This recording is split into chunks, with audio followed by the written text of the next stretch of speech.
To bari ki ji farkon zance da karshen sa duka akan soyayya. Na san wuyar so na san dadin sa ko ta ya zai juya. Akwai labari dole in yi gyaran murya. Yanda zance sai ta zuba a tsara bisa tarbiyya.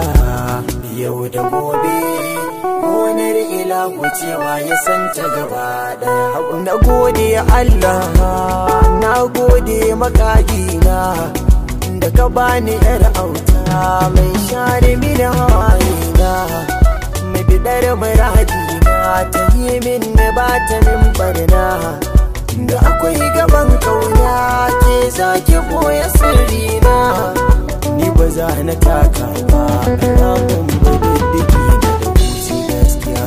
Kin ji kanwata kaunar kina cikin raina, kuma ba za na daina ba har abada da ke mu zamo jini daya.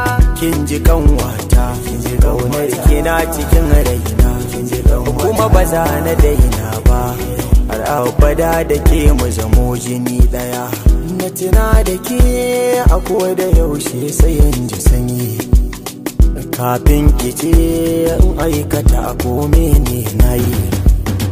Kada ki zaton wai lokaci zai zo na yi sauyi, na san ki bana idan da so akwai daɗi, to kauna za ta ɗara haka. Ki kyautata na yo kauɗi, to yarda za ta wuce ka. Ce dukan mafarkai na ni za na so ki wuce ka. Abin da zuciya ta riko to karbi sai mu haskaka. Abin da zaki min niwa ki bani zuciya duka. Na baki tawa nima duk, to je ki a adana daka. Kin shigo wata komai na babu ke zan wahala yan mata.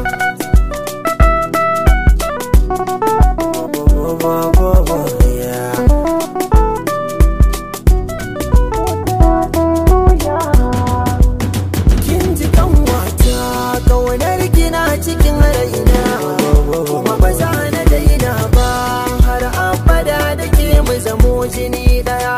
Kin ji kanwata kaunar kina cikin raina, kuma ba za na daina ba har abada da ke mu zamo jini daya.